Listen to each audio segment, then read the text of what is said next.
ഇനി സാധാരണഗതിയിൽ ഒരാൾക്ക് പ്രമേഹ രോഗം പറയുന്നത് 8 മണിക്കൂറെങ്കിലും ഭക്ഷണം കഴിക്കാതെ ഇരുന്നതിന് ശേഷം, രാത്രിയിൽ നമ്മൾ ഭക്ഷണം കഴിച്ചു 8 മണിക്കൂറിന് ശേഷം നമ്മൾ ഗ്ലൂക്കോസ് നോക്കുമ്പോൾ ഫാസ്റ്റിംഗ് ബ്ലഡ് ഗ്ലൂക്കോസ്, ഫാസ്റ്റിംഗ് എന്ന് വെച്ചാൽ ഉപവസിക്കുക, 8 മണിക്കൂറെങ്കിലും ഉപവസിച്ചതിന് ശേഷം നമ്മൾ നോക്കുമ്പോൾ 126 കാണിക്കുന്നു. രാവിലത്തെ ഭക്ഷണം കഴിച്ച് 2 മണിക്കൂറിന് ശേഷം നോക്കുമ്പോൾ 200 കാണിക്കുന്നു. ഇങ്ങനെ കണ്ടു കഴിഞ്ഞാൽ ആ ആൾ ഒരു പ്രമേഹ രോഗിയാണ്. ഇനി പ്രമേഹ രോഗത്തിലേക്ക് നിങ്ങൾ നടന്നടുക്കുകയാണ് എങ്കിൽ, ഒരാൾക്ക് സംശയം, ഞാൻ രോഗിയാണോ? ശരി, രക്തം പരിശോധിച്ചു, 100നും 125നും ഇടയ്ക്കാണ് ഫാസ്റ്റിംഗ് ബ്ലഡ് ഷുഗർ കാണിക്കുന്നത് എങ്കിൽ, അതായത് 8 മണിക്കൂറോളം ഉപവസിച്ചതിന് ശേഷം രാവിലെ ചായ ഒന്നും കുടിക്കാതെ നോക്കുമ്പോൾ 100നും 125നും ഇടയ്ക്ക് ആണെങ്കിൽ നിങ്ങൾ പ്രീ ഡയബറ്റിക് സ്റ്റേറ്റിലാണ്. അതായത് രോഗിയല്ല, രോഗത്തിലേക്ക് നിങ്ങൾ ഓടിക്കൊണ്ടിരിക്കുകയാണ്. ആ തേങ്ങയുടെ പടം ശ്രദ്ധിച്ചാൽ മതി, കയ്യാലപ്പുറത്തെ തേങ്ങ പോലെയാണ്. നിങ്ങൾക്ക് വേണമെങ്കിൽ രോഗിയാവാം, ഒന്ന് ശ്രദ്ധിച്ചാൽ രോഗി അല്ലാതെയും ആവാം. അപ്പോൾ 2 മണിക്കൂർ, രാവിലത്തെ ഭക്ഷണം കഴിച്ച് 2 മണിക്കൂറിന് ശേഷം നോക്കുമ്പോൾ 140നും 199നും ഇടയ്ക്കാണെങ്കിൽ ശരിയാണ്, നിങ്ങൾ കയ്യാലപ്പുറത്തെ തേങ്ങയാണ്, പ്രീ ഡയബറ്റിക് സ്റ്റേറ്റിലാണ്, നിങ്ങൾക്ക് രോഗിയാവാം, ഒന്ന് പരിശ്രമിച്ചാൽ രോഗിയാവാതെയും ഇരിക്കാം. ഇതാണ് രോഗി എന്ന് പറയുന്നത് 126, 200. പ്രീ ഡയബറ്റിക് സ്റ്റേറ്റ് എന്ന് പറയുമ്പോൾ 125, 199, ആ ഒരു ലെവൽ മനസ്സിലാക്കുക. ഇനി പ്രമേഹം എത്ര തരമെന്ന് ചോദിച്ചാൽ 3 ടൈപ്പ്. ഒന്ന് വളരെ ചെറുപ്പത്തിലേ വരുന്ന, ഒന്നുകിൽ ജനിക്കുമ്പോഴോ അല്ലെങ്കിൽ 5 10 വയസ്സ് അല്ലെങ്കിൽ ഒരു 20 25 വയസ്സൊക്കെ ആകുമ്പോൾ വളരെ ചെറുപ്പത്തിൽ വരുന്ന ടൈപ്പ് 1. അവിടെ ശരീരത്തിൽ ഇൻസുലിൻ ഉൽപ്പാദനം നഹി, 0, കാരണം ഗ്രന്ഥി അടിച്ചുപോയി. രണ്ടാമത്തെ ടൈപ്പ്, അതിന് ആ ഒരു പഴം തന്നെ കൊടുത്തേ മതിയാകൂ. ഇത്രയും വലിയൊരു വയർ, കുംഭ, ഇത് താഴോട്ട് പോകാതിരിക്കാൻ അരപ്പട്ട ബെൽറ്റ് കൊണ്ട് കെട്ടി നിൽക്കുന്ന ഒരാളുടെ പടം, ടൈപ്പ് 2. സാധാരണ നമ്മൾ കാണുന്ന രോഗികളിൽ 90% ഈ രണ്ടാമത്തെ വിഭാഗത്തിൽ വരുന്നു. ആൻഡ് മൂന്നാമത്തത് ഗർഭകാലത്ത് മാത്രം കാണുന്ന പ്രമേഹം, ജസ്റ്റേഷണൽ ഡയബറ്റീസ്. ഇത് 3 തരം പ്രമേഹം എന്ന് പറയുന്നത്.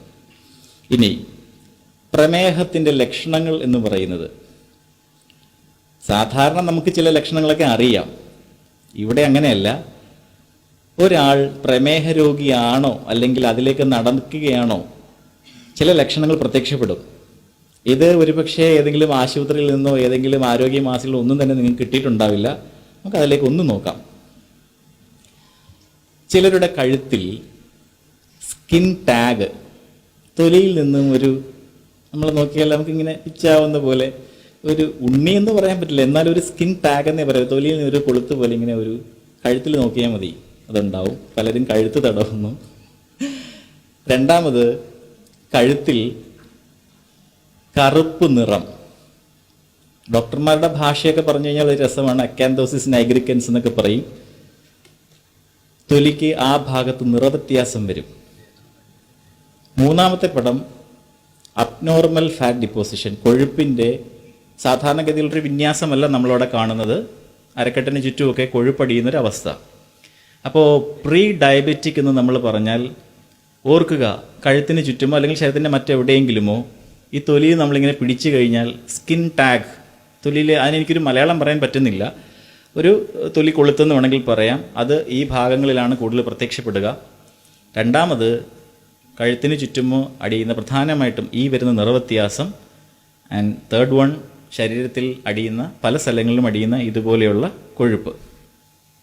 ഈ ലക്ഷണങ്ങൾ എന്ന് കണ്ടാലും നമുക്കറിയില്ല നമ്മൾ പ്രമേഹത്തിലേക്ക് നടന്നടുത്തുകൊണ്ടിരിക്കുകയാണ്. നമുക്കറിയില്ല, കാരണം ഇതാരും പറഞ്ഞു തന്നിട്ടില്ല. സാധാരണഗതിയിൽ ഈ ലക്ഷണങ്ങൾ കാണുമ്പോൾ തന്നെ നമ്മൾ എന്ത് ചെയ്യണം? രക്തമൊക്കെ പരിശോധിച്ച് ഒന്ന് നോക്കണം, നേരത്തെ കാണിച്ച പ്രീ ഡയബറ്റിക് സ്റ്റേറ്റിലാണോ എങ്കിൽ അവിടെ തൊട്ടേ നമ്മൾ തിരുത്തൽ നടപടികൾ ആരംഭിക്കണം. അങ്ങനെ ആരംഭിക്കുന്നില്ല എങ്കിൽ നമ്മൾ ശരിക്കും ഒരു പ്രമേഹ രോഗിയായി കഴിഞ്ഞാൽ എന്തൊക്കെ സംഭവിക്കും എന്ന് ചോദിച്ചാൽ, ഒന്ന്, എല്ലായ്പ്പോഴും ക്ഷീണം.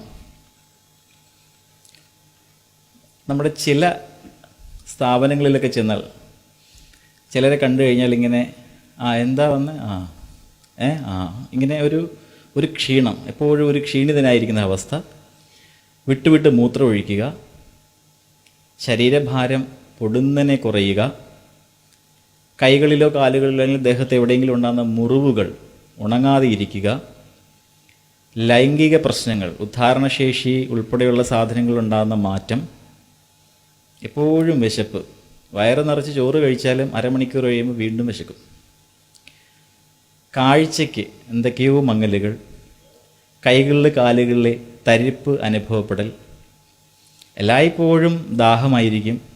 സ്ത്രീകളെ സംബന്ധിച്ചിടത്തോളം മൂത്രനാളിയുമായിട്ട് ബന്ധപ്പെട്ട് എപ്പോഴും അണുബാധ ഉണ്ടാവുക. ഇതാണ് സാധാരണഗതിയിൽ പ്രമേഹത്തിൽ വരുന്ന ലക്ഷണങ്ങൾ. അതോടൊപ്പം ഞാൻ നേരത്തെ പറഞ്ഞു, ഓരോ 2-ൽ 1 രോഗി വീതം അണ്ടർ ഡയഗ്നോസ് അല്ലെങ്കിൽ കൃത്യമായ രോഗനിർണയം സാധ്യമാവാതെ പോകുന്ന ആൾക്കാരാണ്.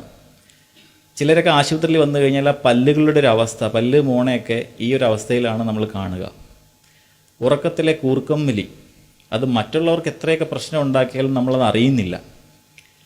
അതുപോലെ ചിലർ ചോദിക്കും, അൾട്രാസൗണ്ട് സ്കാനൊക്കെ ചെയ്തിട്ട് ഫാറ്റി ലിവർ എന്നുള്ള ഒരു ഇതാണല്ലോ കണ്ടത്, ഫാറ്റി ലിവർ എന്തെങ്കിലും കുഴപ്പമുണ്ടോ? ഉണ്ട്, കുഴപ്പമുണ്ട്. അതിൻ്റെ 4 ഗ്രേഡൊക്കെ നമ്മൾ കൊടുത്തിട്ടുണ്ട്.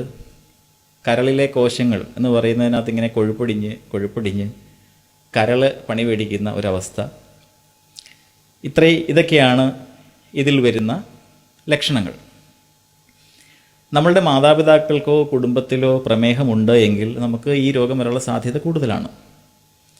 നമുക്ക് വല്ലാതെ വയറ് ചാടുന്നു അല്ലെങ്കിൽ നമുക്ക് തടി വയ്ക്കുന്നുവെങ്കിൽ ശ്രദ്ധിക്കുക, ഇതിലേക്കൊരു പാലം വന്നു കഴിഞ്ഞു, അല്ലെങ്കിൽ ഇതൊരു അപകട സൂചനയാണ്. അതുപോലെ ഗർഭധാരണ സമയത്ത് അല്ലെങ്കിൽ പ്രസവ സമയത്ത് പ്രമേഹം വന്നു കഴിഞ്ഞാൽ അതിനെ മര്യാദയ്ക്ക് പിടിക്കുന്നില്ല എങ്കിൽ ആ കുട്ടിക്ക് 100% ഡയബറ്റീസ് വന്നിരിക്കും. അതുപോലെ തന്നെ ഞാൻ നേരത്തെ പറഞ്ഞ ആ ലെവലിലുള്ള പ്രീ ഡയബറ്റിക്സ്, കയ്യാലപ്പുറത്തെ തേങ്ങ, ആ ഒരു ലെവൽ നമ്മൾ കണ്ടെത്തുകയോ അല്ലെങ്കിൽ തിരുത്തൽ നടപടികളോ ആരംഭിക്കുന്നില്ല, അതിനെ അനിയന്ത്രിതമായിട്ട് കൊണ്ടുപോയി കഴിഞ്ഞാൽ ക്രമേണ നമ്മൾ പ്രമേഹ രോഗിയായിട്ട് മാറുന്നു.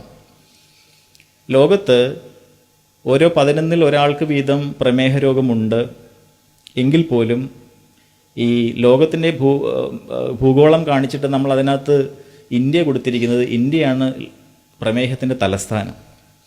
അതിൽ തന്നെ നമ്മുടെ കൊച്ചു കേരളമാണ് ഏറ്റവും അധികം രോഗികളെ സംഭാവന ചെയ്യുന്നത്. സാധാരണ പ്രമേഹ രോഗികളുടെ എണ്ണം എന്ന് പറയുന്നത് എപ്പോഴും ടിപ്പ് ഓഫ് ഐസ്ബർഗ് ആണ്. വെള്ളത്തിൽ പൊങ്ങിക്കിടക്കുന്ന മഞ്ഞുമലയുടെ ഒരറ്റം മാത്രമേ നമ്മൾ കാണുന്നുള്ളൂ, 10-1 ഭാഗം മാത്രമേ നമ്മൾ കാണുന്നുള്ളൂ. 10-9 മുങ്ങിക്കിടക്കുകയാണ്. പ്രമേഹ രോഗികളും അവരുടെ അവസ്ഥയും ഇങ്ങനെയാണ്. 10-1 മാത്രമേ നമ്മുടെ മുമ്പിലേക്ക് വരുന്നുള്ളൂ. ബാക്കി ഒരുപാട് പേര് എങ്ങോട്ടൊക്കെയോ പോകുന്നു.